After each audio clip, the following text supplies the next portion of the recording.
Hey there, this is Matt, one of your hosts of Coffee Talk. I just wanted to say, before the episode starts, that this episode was recorded, I think, 2 days before the murder of Renee Nicole Good in Minneapolis. And if you're wondering why we're not talking about that, or we don't make any references to it, that's why. I just wanted to throw that out there. So enjoy this episode. Thank you.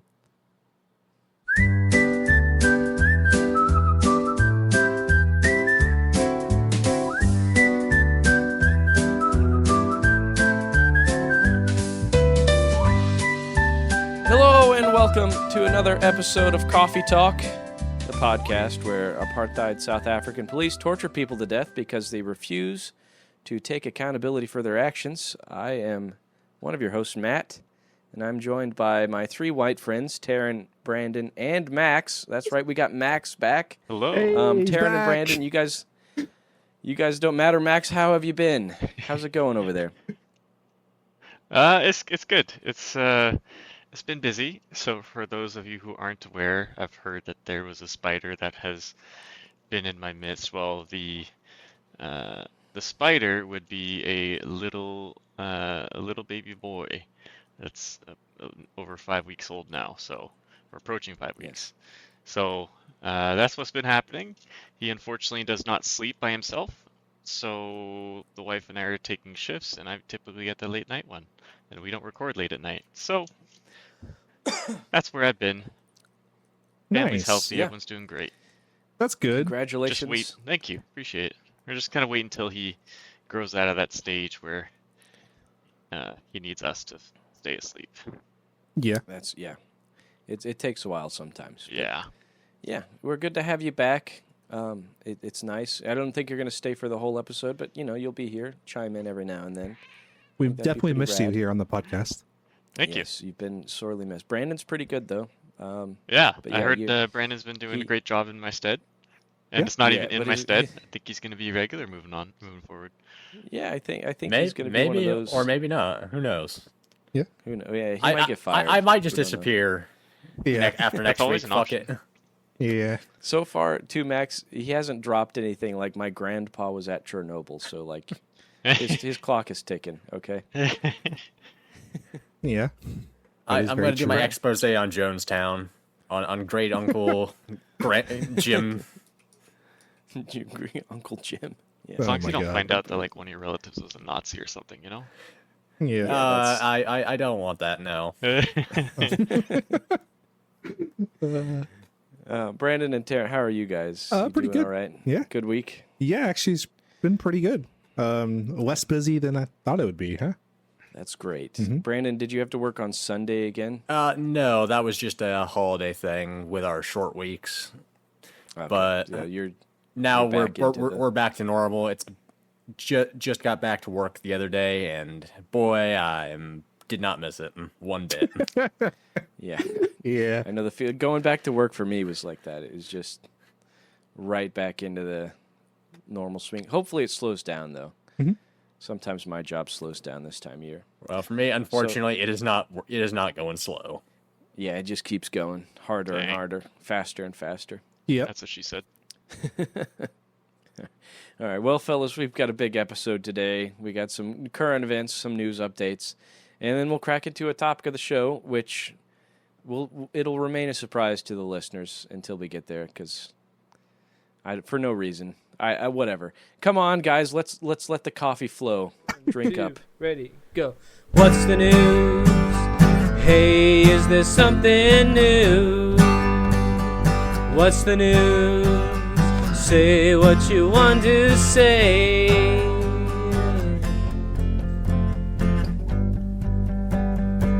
Got me a All double right. double is what they call it here in Canada. Double, nice. Got any It's, molasses in it? No, it's one two cream, 2 sugar, basically. Nice. Nice. Oh, that's nice. On a side note, for the New Year's Eve party, I brought some molasses. Yeah. The same molasses that I partook in, and everybody tried it, and they agreed that it was bad. Yeah, I it was did bad. not try it. I was Brandon wise. didn't try it. Yeah, he was. Yeah, I tried All right. it and it was bad. I can attest. I didn't have as You much think as you did either. You think it's mine way too much. And But I guess you I should- think it's going to be fine. I guess I should fly down there next time. Yeah. I feel left out. You're welcome. You're welcome to come anytime. Anytime. All right. So for our first story, this is a current event. I'm sure everybody's heard about it by now, but if you haven't, this is our chance to kind of riff on it. So this is an article from BBC called "Spies, Drones, and Blowtorches: How the U.S. Captured Maduro" by Gareth Evans. So before I kick into this, everybody has already heard about this. Yes. Okay. Should have. Venezuela, all of that. We didn't even get 3 full days into the fucking year. I know. Yeah, we're staging a coup. That's pretty rad. All right, so this is just these are all short, and we can chime in at any time, say whatever. But after this, we'll get thoughts. So here we go. This is just some excerpts from the article, and this is how it goes. For months, U.S. spies had been monitoring Venezuelan President Nicolas Maduro's every move. A small team, including one source within the Venezuelan government, had been observing where the 63-year-old slept, what he ate, what he wore, and even, according to top military officials, his pets. Oh, no. Then, in early December, a planned mission dubbed Operation Absolute Resolve was finalized. It was the result of months of meticulous planning and rehearsals, which even included elite U.S. troops creating an exact full-size replica of Maduro's Caracas safe house to practice their entry routes. Trump did not follow the mission from the White House Situation Room. Instead, he was surrounded by his advisors at his Mar-a-Lago club in Palm Beach, Florida, where he watched a live stream of the operation, flanked by CIA Director John Ratcliffe and U.S. Secretary of State Marco Rubio. Shout out to the Twitch, just live streaming these things. Coups, hell yeah. I think wasn't on streaming Twitch, on though. Kick. Oh my yeah, God. it's a kick stream. I didn't know that. No, it wasn't. We woke up at around 1. Okay, this is a witness to the events. And quote, "We woke up at around 1:55 in the morning to the roar of explosions and the hum of planes flying over Caracas." One witness, Daniela, told the BBC. Quote, "Everything was plunged into absolute darkness, illuminated only by the flashes of nearby detonations." End quote. Almost exactly an hour later, Trump announced the news of his capture to the world. Quote, "Maduro and his wife will soon face the full might of American justice." End quote, he said. So that's what we got from Venezuela. I'm sure there's a lot of more complicated stuff, but yeah. Just kicking the year off with a nice, healthy American coup. Yes. A few things I wanted to mention was I feel like a lot of people don't understand the gravity to this situation because we can look at coups that we've done in the past and how we think they're terrible for foreign policy, or I guess international relations, which they are. And right now people might seem like they're for it or against it, which you can be whatever side you want. But I feel like in like 30, not even 30 years, we're going to go, oh, this was bad, because it's going to have economic and political ramifications going forward. Because I'm guessing there's going to be a new leader that we don't agree with that's going to get like grassroots that are going to take over Venezuela, and it's going to be 10 times worse. Just a radical. I want to challenge that by stating that very well could happen. However, Yes. there have been other examples of something very similar to this happening in the past, successful examples, and we still have fantastic relations and the nation is stable. Obviously, Afghanistan is probably the most recent failed liberation, if you will. But Yes. South Korea, Japan, there was another nation I had written down earlier, but I can't find it.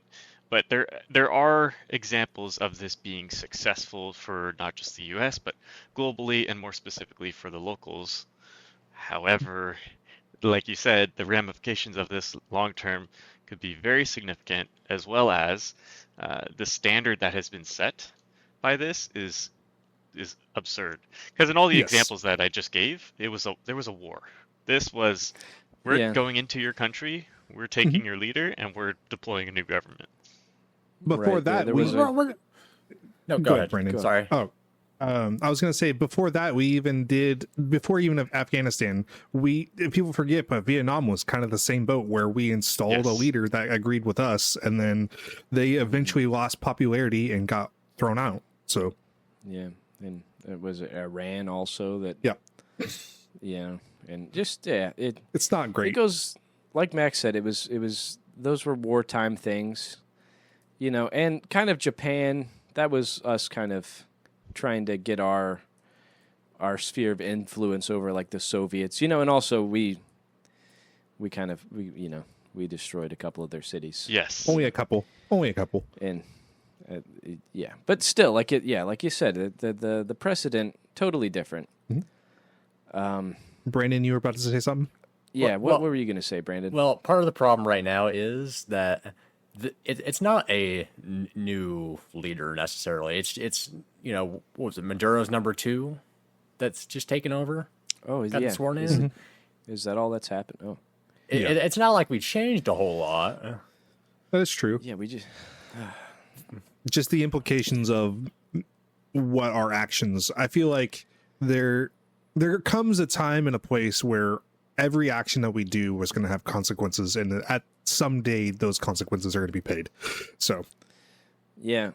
Yeah, usually like a hostile takeover isn't like the best for the future. yeah, The problem with that though, there's like an ideal society and then there's the real world, the ideal and the real of like ideally you could just talk to these horrible people cuz Maduro by I think all accounts is not like a great guy. No, No, he's not definitely Not at not. all. He's a full-on dictator. But ideally, you could be like, "Hey, we're done. You're going to give the people freedom." And then that happens and then everybody's happy. But and I'm not saying you should institute a coup to take him over, but it just Is it a coup though? I don't don't think know. coup is the right word. it's not a coup. Technically this isn't a coup because the coup would be us having like our own like political party like what do you call it, like a Yeah. puppet state, not a puppet state, but Well, like we're supporting like revolutionaries or Exactly. something. Mhm. Although I will also state I have several Venezuelan friends who left Venezuela for very obvious reasons, and they're actually happy that this happened. Yes. Yeah. A lot of people are definitely happy that Maduro is like out. However, I feel like there's still going to be ramifications from this that everything is to the extreme right now. And I don't know why, because Yeah. when you have other countries going to be afraid that we're just going to, capture someone that's an important political figure of their country, like that's not a world that we should be trying to strive for, because that just makes the world more dangerous in the long term. And Yeah. not only And that, there's been confirmations of. Sorry, Matt. I'll just finish this. You're good. The thought. There's been confirmation of U.S. aircraft in the U.K., like special forces aircraft, and most people are thinking that it might be directed towards Iran in the near future, especially with both the U.S. and Israel threatening Iran in the That- past week. Yeah, they've been hinting about it. That's fun. Yep. I've also heard about Colombia. They're pretty scared about another hostile Colombia and overthrow Cuba. in Cuba. Yeah, and that just goes back to like it's the ideal and the real. If it were possible to just say, hey, get out of here, that would be great. But it's also like you're going about it the totally wrong way. Like you shouldn't just hop in and take it. I don't know. I mean, we know the And real it's- reason why they did that. They Yeah, want it's the oil. oil. Yeah. Yeah. Yeah, he stated it. Yeah. And, well, you know what? I'll give him credit for that. At least he's we want honest. the oil. Yeah, but that just goes to show, like, kind of how shallow it all is. I guess. Yep. Too. Speaking of the oil, though, there's actually an update to the story. The U.S. has seized 2 sanctioned oil tankers linked to Venezuela, back-to-back actions in North Atlantic and Caribbean, officials said Wednesday. So it was in between the UK and Iceland, kind of, is where they got them. Yeah, that's fun. We'll be talking about Iceland in a minute here. I Okay. got an article about that. So we seized a couple of oil tankers. That's good. That's great. They were Russian oil tankers. Sorry, I think flagged, but they were from Venezuela, if that makes sense. Like they were. Right. There were Venezuelan oil tankers, but they had like Russian subs. Yes. Yeah. It sounds like a flying them. movie. That's crazy. Yeah. We're just chasing them down. And I did try to do a little bit more research into whether or not seizing Venezuela for the oil would impact Russia in their efforts of the Ukraine war. And from what I could tell, no, it does not. I tried to go an extra mile and it didn't. Because I was wondering if there was maybe one other avenue that someone's Like a not tactical- looking. Yes, not looking at. And I'm like, I don't see it because Russia's got their oil, like, and they're actually selling it. So. Yeah, they've got a lot of oil there. So I don't see any reason as to, you could maybe argue for national security, but like it's even then, like that's a wild thing to do is just to take Maduro. I think the theory is that the oil reserves in Russia is getting dry because they've been using it. Oh. Because we don't have Just official numbers, not right? Like we have wasting the numbers from Russia, but who knows what it actually is. True. They could just say whatever. Very true. Interesting. Mhm. Well, let's head on to the next article. If Yeah. has everybody said their Before piece you- on Venezuela? I think so. Go ahead. Before you do, Yeah. my son is needing some food, so I will have to go. It's been a pleasure. I really wish I Max? could stay. Yep. It was an honor having you on the show again. Thank Yes, you so much. Likewise, and looking forward to coming back on a more regular basis and sipping Yeah. some coffee and talking about some crazy world events. Yeah. Hell Of yeah, course. man. Always welcome. Thanks for being here. All right. Thank you, everyone. Have a See great you, rest man. of your day, rest of your week, and Yep. hopefully you enjoy some dark coffee. Yep. Oh, we will. Bye, man. Adios. All right. Which should we go for? This. Let's do this. Okay, we'll do the Greenland thing. Okay. All right. Okay, this is an NPR article by the Associated Press. European leaders push back on Trump's comments about a U.S. takeover of Greenland. So, here we go. The leaders of France, Germany, Italy, Poland, Spain, and the United Kingdom joined Danish Prime Minister Mette Frederiksen in defending Greenland's sovereignty in the wake of Trump's comments about Greenland, which is a self-governing territory of the Kingdom of Denmark and thus part of the NATO military alliance. They say, quote, Greenland belongs to its people, the statement said. Quote, it is for Denmark and Greenland and them only to decide on matters concerning Denmark and Greenland, end quote. Stephen Miller, the White House Deputy Chief of Staff, said Monday that Greenland should be a part of the United States, in spite of a warning by Frederiksen that a U.S. takeover of Greenland would amount to the end of NATO. Quote, he says, the president has been clear for months now that the United States should be the nation that has Greenland as part of our overall security apparatus, end quote, Miller said during an interview with CNN Monday afternoon. All right, just what the fuck is this, guys? What are we doing? I don't thought know. this was I thought he was just saying this to be ridiculous. And Okay. now Stephen Miller's like, yeah, we should have it. Yeah. Now it's another. Oh my god. So, from what I can tell, I don't really understand the whole Greenland argument. Could you play devil's advocate for me? Why would it be in United States interest to have Greenland? Like, what is the reasoning behind that? Well, I know we have don't several know, military bases there. Yeah, I think we have one military base. It's not even a big one. It's more for finding ICB. It's like detection. Okay. And there's no. I don't. The devil's advocate would be like, so America can have a big dick again. That's my devil's advocate. Like, yeah, look at us. We're colonizing Greenland. We're taking over places. We got more land now. That's the only that's the only reason. That's the same thing like the Gulf of America. Because There's no reason. okay, a lot of people forget, but Greenland is actually very, very, very icy and very cold. Like, it's a lot of Arctic up there, and Yeah. I don't You understand. ever look at a map? Yeah, I don't know, understand it's all even white. the geolocation of why would we want to be there, because it's obviously extremely cold, which doesn't really bother if we're having military there, but it doesn't really make sense from a practical standpoint. If you look at the United States, the reason why nobody invades the United States is because it's it's really hard to invade it because of the positioning of it from a geological position. Yeah, it's big. There's a lot of shorelines. Yes. Massive. It's massive. Yes, it's massive, and like the only reason as to why we don't have an invasion is because the terrain from one coast to the other is so massive, and you have to train. Like that's a big deal when it comes to like an invading force.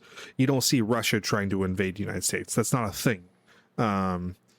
You could argue Russia's invading the UK with like the airspace with the planes, which they've done that, but I don't understand why we'd want to do that. And also, Greenland is still not that far off from Russia on the northern side of the globe. Like, we'd be getting closer to Russia. I don't understand the argument for it. I mean, like you said, maybe like ICBM detection. But if we have military we've bases already there, got a base. We have a it's- base for that already. it doesn't. It's all big dick fascist shit. Yes. Yeah, that's all it is. It's Lebensraum, living room. German. That's what they ran on. The Nazis were like, we should have more room. See Poland over there. Yeah. Let's have Poland. I think we should have that because there's just no. It sounds good to a bunch of people who are stupid. That's why. Yeah. No offense to any stupids out there, but Yeah. you could be better. You're listening to this podcast. Maybe that means you're trying. Yes. You're trying to not be. It's a choice to be stupid in this day and age. Yes. I would say there's better. I do not support taking and colonizing like United States like land like from other places. However, I would say there's more apt things we could do if we're going to talk about territories, because we actually have U.S. territories that do not have representation, like especially in the islands, like Guam. yes, we could technically just have more territories and give them representation. If we want to expand, we can go like maybe do more Pacific Islands, but even then I don't agree. But I don't know, it's a weird. Yeah. It's a weird Brandon, take. what are your thoughts? I know you really enjoy the idea of being a citizen of Greenland one day, legally without having to immigrate there. Brandon, what are your thoughts? It's just straight fucked. I don't know if it's a distraction from like all the Epstein shit or It definitely probably is. I would say most of or this if this stuff is just Miller's fascist bullshit coming to the forefront because he knows Congress is too limp dick to fucking stop him or do anything about it. Yep. For now. That's a great segue, Brandon, because my next article was another fun short one. Trump, this is by NBC News by Megan Leibowitz. Trump predicts he will be impeached if Republicans lose the midterms. In Washington, President Donald Trump had a warning for Republicans on Tuesday. If they don't keep control of Congress in this year's midterm elections, Democrats will impeach him again. Quote, he says, "You got to win the midterms, because if we don't win the midterms, it's just going to be, they'll find a reason to impeach me," Trump said in a speech at a House Republican policy retreat. Quote, "I'll get impeached," end quote. What a fucking idiot. Obviously you're going to get impeached, dude. Yeah. Come on. Also, it hasn't stopped him before. Why is he worried about the third time if he's already been twice? I don't understand it. If the majority is enough in the Senate and the House, he will get convicted, and it could be bad for him. I hope it is. Even if Democrats were to get, as many seats as they could in the Senate this coming midterm, that doesn't leave them enough to actually remove him. Yeah. Yeah, because it's, what is it, two-thirds It's majority? 2/3, or 67. Yeah. Yeah, I think at most we can get up to 54. right. Yeah, it's that's yeah. So it's he'll be impeached again, and it's going to be another stain on his record. And then he'll have to put another plaque on another building that's like this is Trump's facility, like the Kennedy Center, whatever it was. He's going to rename the Lincoln Memorial to like the Trump Lincoln Memorial if he gets impeached again. Nah, he's gonna probably coat it in gold. Oh God. Yeah. You know what? A gold Lincoln? That just sounds like a shit somebody took one time. Mm-hmm. Doesn't that just sound like somebody's pet turd? I don't know. A gold Lincoln. Whatever. It sounds like a very depraved sex act. Let's make it up. No. Depraved sex act. Gold Lincoln. Oh my god. It's when you salt bay your sexual partner with shit. Oh my That's what god. I'm going to call it. That's Oh, that's God. my submission. Anybody else? Anybody want to add into that? Nah, I'm good. Nah, Nobody? nah, bro. Okay. All right. Yeah, that's So, that's another bingo prediction right there.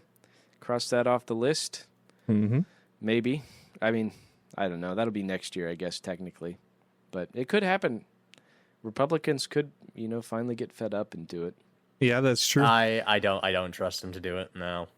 It just depends on the political ramifications. If they feel like there's so much pressure and they will not be reelected no matter what, they'll have to cave in at some point. It's just it's just upon us to make that pressure realized where they feel it, Right. I feel like if Trump gets publicly diagnosed with dementia or whatever it is that the rumors say that he has, maybe then it'll be like, all right, we got to get this guy out of here. Mm-hmm. But who's to say that that's going to be better or anything? I just feel like once he's out, I feel like that's when maybe, it starts to ratchet up and the end of their regime, the end, it's like Nazi Germany, 1944, 1945, where It's going to be a lot of rats fleeing a sinking ship, pretending they didn't support him. yeah, but also just doing their best to clean things up in all the horrible ways that those words mean. Yeah. All right. Well, what do you say we get into? Speaking of cleaning things up, let's get into the topic. We're about halfway through the episode here. Yeah. So I kept it a secret from the listeners. Mhm. This is I kind of kept it a secret. I brought South Africa up in the intro. This is about a man in South Africa named Bantu Stephen Biko, who was born on the 18th of December in 1946. Okay. Let me read to you a little bit of a song by a man named Tom Paxton, who wrote about this guy a little bit after he was, after the news of his death came out. Mm-hmm. So the song is called "The Death of Stephen Biko." That's PH, a Stephen with a PH. I recommend listening to it. It's a fantastically horrible song. Horrible as in it's scary. So here's how it goes. So this is by Tom Paxton. Stephen Biko lay in shackles on a urine-sodden mattress. In the solitary section, he was made to lie there naked. Given nothing he could wash with, exercise was not permitted. Stephen Biko lay in shackles. Compliments of Colonel Guzin. Port Elizabeth the prison, South Africa the nation. Stephen Biko lay in shackles, though his hands and feet were swollen. In the close interrogation, he was beaten like the others. He was put back in the shackles. Compliments of Colonel Guzin. He's really going hard on this Colonel Guzin guy.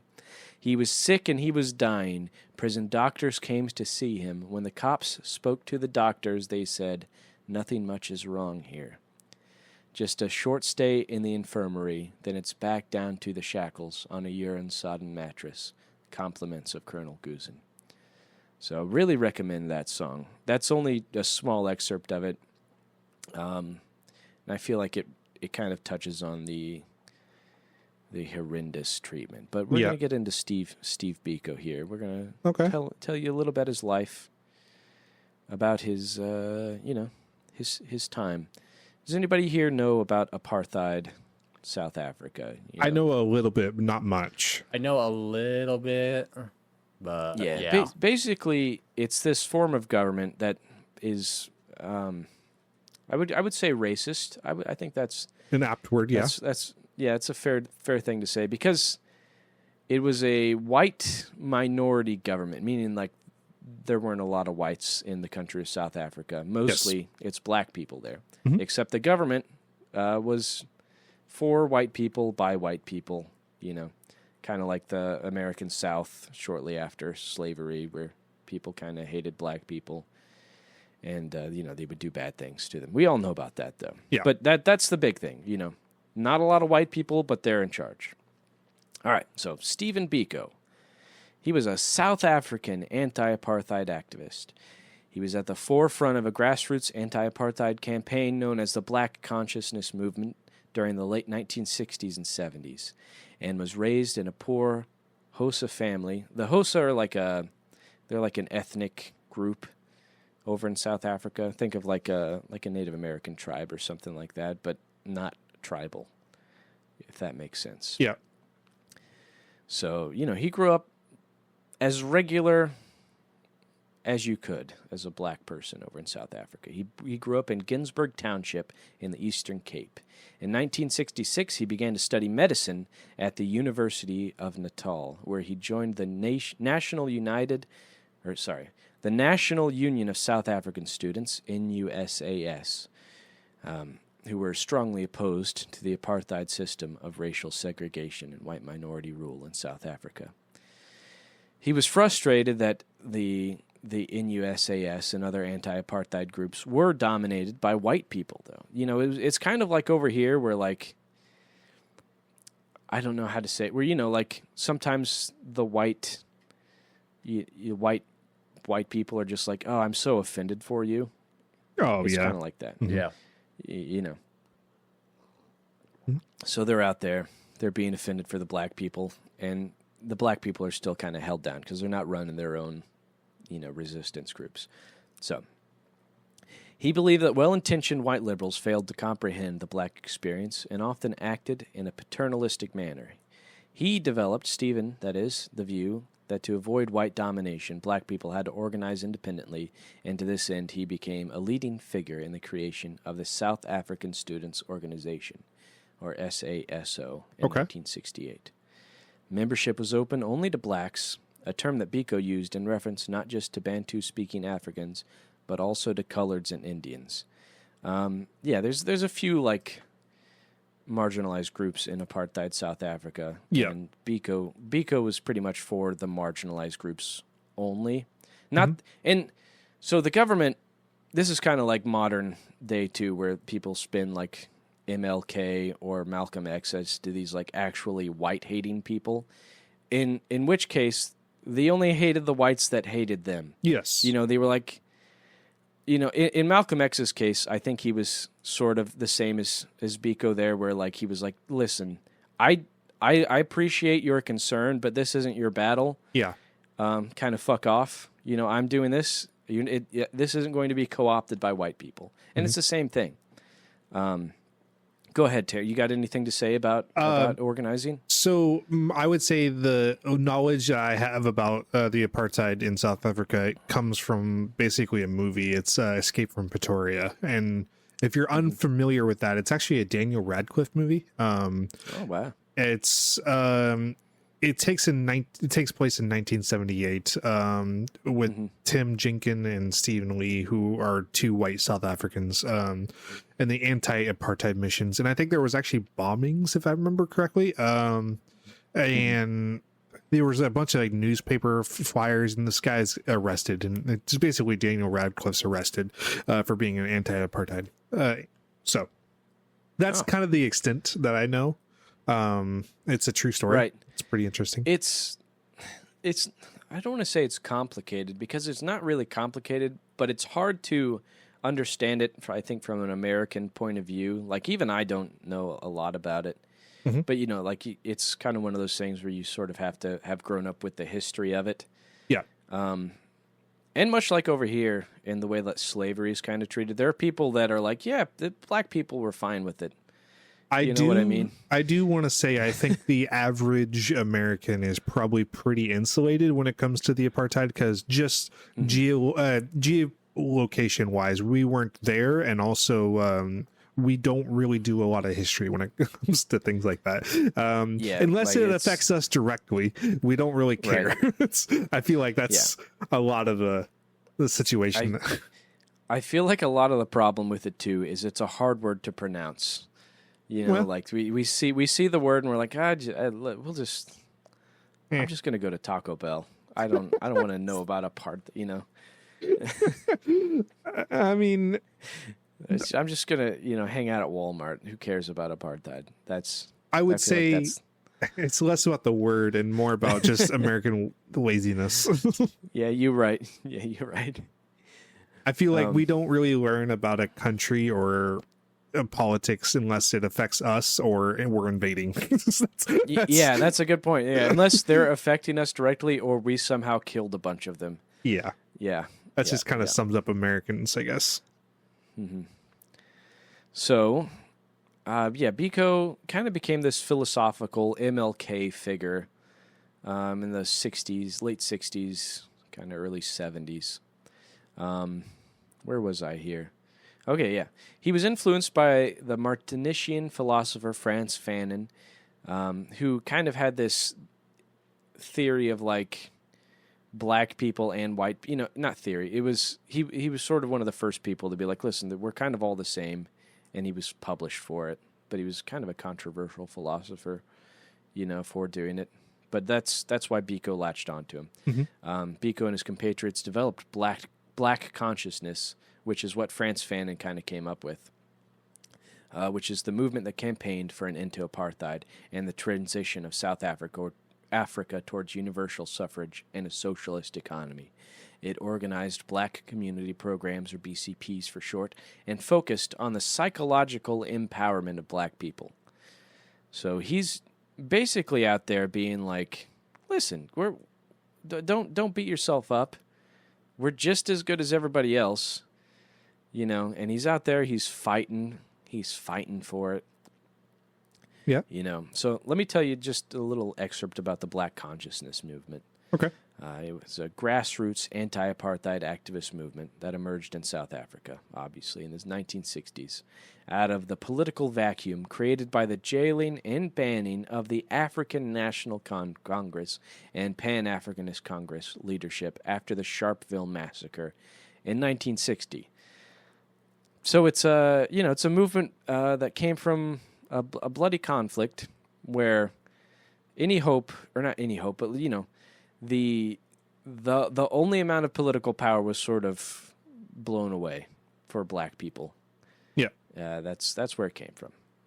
The Sharpeville massacre occurred on the 21st of March 1960, when police opened fire on a crowd of people who had assembled outside the police station in the township of Sharpeville in the then Transvaal province of the Union of South Africa to protest against the pass laws, which I didn't write what the pass laws were. I assume they're some sort of like, anti-black law. Should have wrote those down. That's my bad. That's all right. But so, in August 1971, Biko attended a conference on the development of the African community in Edendale. This is him kind of even more developing this community, thought between black people to try to bind them together. And there, a resolution was presented calling for the information of the Black People's Convention, or the BPC, a vehicle for the promotion of black consciousness among the wider population. The BPC and the BCM, there are a lot of B words, all right? So the BCM, Black Consciousness Movement, represented a social movement for political consciousness. And by 1973, the government regarded black consciousness as a threat. It sought to disrupt Biko's activities, and in March 1973 placed him under a banning order, which prevented him from leaving the Kings Williams Town magisterial district. So the government was like, listen, you can't go anywhere. You can't talk to other people you can't talk to more than one or two people at a time, and your name cannot be published as on the news, in newspapers, in books, or anything like that. And you cannot be quoted. That's so odd. As a result, that's just what the government did to black people who were influential in apartheid South Africa. Brandon, what do you know about that? What do you know about governments banning people? Do you know anything? Oh, no, it's a good thing we don't do that here. No, sir. Yeah. Oh, yeah. We don't try to fire late night TV show hosts because they're trying to, we aren't speak the truth. arresting preschool teachers for speaking out against, the Venezuelan coup Of course we not. just performed. Of course That not. never happens. God, we can't even draw any line here. That's Yeah. So as a result, he returned home, living initially in his mother's house and later in his own residence. So now in December 1975, a couple of years after this banning order, he was still banned. He attempted to circumvent the restrictions of the banning order. The BPC declared Biko their honorary president, and it didn't work. After Biko and the other BCM leaders who were banned, after Biko and other BCM leaders were banned, a new leadership arose, led by Muntu Mieza and Seth Savian Cooper, who were considered part of the Durban movement. Mieza and Cooper organized a BCM demonstration to mark Mozambique's independence from Portuguese colonial rule in 1975. Biko disagreed with this action, correctly predicting that the government would use it to crack down on the BCM. So this is basically the destruction of the Black consciousness movement and the BPC. Yeah. So the government was like, you can't organize like this. We don't want people getting any ideas. So they arrested about 200 of the BCM activists, Black Consciousness Movement activists, 9 of whom were brought before the Supreme Court, accused of subversion by intent. The state claimed that Black consciousness philosophy was likely to cause racial confrontation and therefore threaten public safety. So these people having ideas were convicted. That's crazy. And they were sent to the prison on Robben Island, which is where good old Nelson Mandela was locked up. Yeah. These people, for having thoughts, for protesting, were convicted and sentenced to prison. Go ahead, Terrence. So I do want to draw some parallels to a TV show I watched. This is kind of parallels, not exactly obviously the same case, not with like racial and PCM. But there was a show I watched called A Gentleman in Moscow. And if you're unfamiliar, it is actually the actor that plays Obi-Wan Kenobi. Oh, shit. What's his name? My mind is blanking. Can't I? Yeah, my mind is blanking right now. I need Max here. Ewan McGregor. Yes. Ewan McGregor. So the TV show kind of depicts a time in Soviet Russia where it was transitioning, and he was basically banned to this hotel because his ideas were too, I guess, dangerous, and they could not get rid of him. They could not jail him because he committed no crime, but they basically banned him to a hotel, and that was his like embassy. Basically, if he stepped foot out of that hotel, then he'd be shot. So that is the kind of the banning order against obviously Biko. It's very interesting how they draw similarities from that, though. It's very weird. It's a common tyrannical thing where they're like, we technically can't, arrest you and jail you because that's actually a humanitarian crime. Yes. But if we just say you can't leave this place. Yeah. And then if you do, we can do whatever the fuck we want with you. Then it's on you, bro. But it still makes your life hell in the meantime. Yeah, it makes his life hell. And speaking of hell, let's get into the gruesome bit here. So in 1977... what is that? That's 4 years after the initial ban order. Biko broke his order by traveling to Cape Town, hoping to meet Unity Movement leader Neville Alexander, and he wanted to deal with some growing dissent in Western Cape, in the Western Cape branch of the BCM, which was dominated by Marxists. So Biko drove to the city with his friend Peter Jones. Brandon, are you any relation there? You got a Peter Jones from South Africa on your list, probably black also. Yeah, no, I don't think. I don't think we went down to South Africa. Okay. Just making sure. Well, if you find out, just let us know next time. Okay. Yeah. All right. So with his friend Peter Jones on the 17th of August, but this guy Neville Alexander refused to meet with Biko, fearing that he was being monitored by the police. So Biko and Jones drove back toward King Williamstown, but on the 18th of August. They were stopped at a police roadblock near Grahamstown. Biko was arrested for having violated the order restricting him to King's Williamstown. Unsubstantiated claims, however, have been made that the security services were aware of Biko's trip to Cape Town and that the roadblock had been erected to catch him. So people kind of knew about it, or that's what they say. Like somebody probably ratted on him, but we don't know. We don't know. The thing about this case. Not a lot of it was documented because it's so horrible. Yeah. And the stuff that is documented is kind of the government trying to cover their own asses. And then the other stuff is people being like, yeah, but this is actually what happened. Also, just because it was documented does not mean it probably wasn't far worse than what was actually documented. That's correct. So the security services took Biko to the Walmart police station in Port Elizabeth, where he was held naked in a cell with his legs in shackles. On the 6th of September, he was transferred to Walmart to room 619 of the security police headquarters in the Sandlam building in central Port Elizabeth, where he was interrogated for 22 hours. So it's not mentioned here, but he was basically starved, treated like shit through the whole time. Not, this is the part of the song where he's chained naked on a urine-sodden mattress, handcuffed and in shackles, chained to like a radiator grill. And exactly what happened to him has never been ascertained because nobody is going to implicate themselves. But during this interrogation, he was severely beaten by at least one of the 10 security police officers. He suffered 3 brain lesions that resulted in a massive brain hemorrhage on the 6th of September. Following this incident, Biko's captors forced him to remain standing and shackled to the wall. So he's just beaten pretty much to death. He's not dead yet, but he's on his way. And they're like, you just stand here. The police later said that Biko had attacked one of them with a chair, forcing them to subdue him and place him, in handcuffs and leg irons. Which, you can imagine, probably not. Probably not. And also, if he did, I would feel like, you know what? That's justified. It's justified, but also get this man a doctor. Don't just make him stand there for days. Biko, and speaking of the doctor, Biko was examined by one whose name was Ivor Lang, who stated, he's fine. There's no evidence.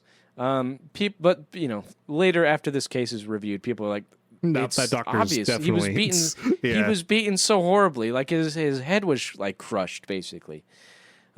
He was then examined by 2 other doctors who, after a test, showed blood cells to have entered Biko's spinal fluid. So his spine is broken. There's blood going in there. And the other 2 doctors were like, we should send this guy to a hospital. And not the one that's like just down the road. Let's go all the way across the country to Pretoria. Yep. So on September 11th, shout out to 9/11, police loaded him into the back of a Land Rover, naked and manacled, and drove him at 740 miles to the furthest hospital. Usually it's the nearest hospital, the furthest fucking hospital.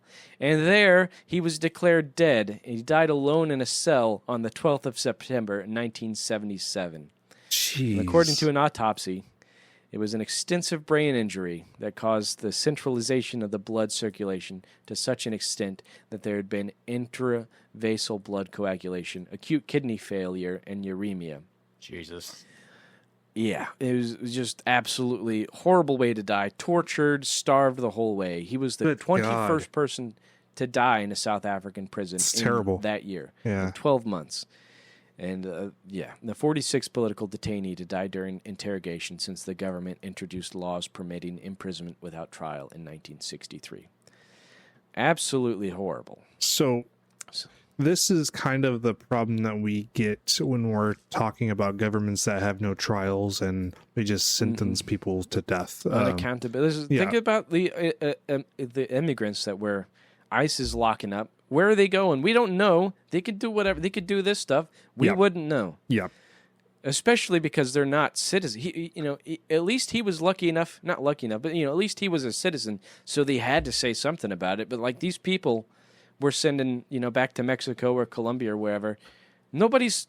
This is where due process is actually part of the accountability, and a lot of people forget that because without due process, then we have nothing. And even if, let's say, there's an illegal immigrant, even if that's the case, yes, they should be deported. However, there is a process in which we do that, and I feel like people often forget the process and they just want them out of the country when they are supposed to be held in court and have a representative of the United States immigration. Like that's part of the process. Like, right. People forget that, I'm glad you tied it into the immigrants. Yeah. Because before Trump in this current election, we still were deporting millions of them every year. Yeah. But they had due process, and it probably wasn't the best, It's always slow. It's always takes. It's slow. It's always probably dysfunctional in some sort. And But there's still definitely problems with us not giving some of the people process. It's way underrepresentation. way- Yeah, definitely. Way worse, because now we've got people getting arrested at their citizenship trials, and they're right about to get their green card before they step in to get the paper signed by the judge. They're just plucked right out. Nobody sees them again. So we definitely need more Scary. accountability. So this is the police minister Jimmy Kruger speaking initially and publicly about Biko's death. He implied, this guy Jimmy Kruger, that it had been the result of a hunger strike. He just starved himself into an aneurysm. Yeah, And it's a not bleeding. how that works. Later, this guy denied the statement, but his account was challenged by some of Biko's friends, who said that Biko had told them he would never kill himself in prison. Publicly, he stated that Biko had been plotting violence. So this is Jimmy Kruger again, plotting violence, a claim repeated in the pro-government press. So this is why they're spinning it. They're like, yeah, Biko was a terrorist. He's a terrorist and he's a danger to the country. South Africa's Attorney General initially stated that no one would be prosecuted for Biko's death. 2 weeks after the funeral, the government banned all black consciousness organizations, including the BCP, which had its assets seized. So this is, the government's like, sorry guys, we killed this guy. Now you can't do anything about it. Oh my God. Jeez. After the abolition of apartheid and the establishment of a majority government, which is majority black government, in 1994, a Truth and Reconciliation Commission was established to investigate past human rights abuses. The commission made plans to investigate Biko's death, but his family petitioned against this on the grounds that the commission could grant amnesty to those responsible, thereby preventing the family's right to justice and redress.